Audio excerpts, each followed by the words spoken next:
This is the brief on why some things, just refuse to move unless you actually force them to.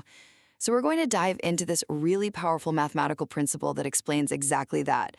Think about a guitar string, one that's vibrating but also dampening, and it's fixed at both ends. This will tell us why it either moves or stays perfectly still. Okay, so first up, the system itself is what we call homogeneous. That just means the core equation for the string's movement and the fact that its ends are tied down, well, they all basically equal zero. It's a system with no external forces acting on it. Second, and this is the fundamental rule for these kinds of systems, if everything is homogeneous, the only possible outcome is a trivial solution. In plain English, that means nothing happens. A perfectly still string can't just spontaneously start vibrating. The math says it absolutely has to remain motionless. Finally, to get it to actually move, to get that wave you expect when you plug it, you have to introduce something inhomogeneous. You need to put energy into it.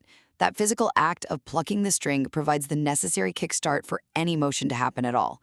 So the core idea is that the stability of a zero-state system means that an external, non-zero energy input is the only thing that can generate any kind of dynamic motion.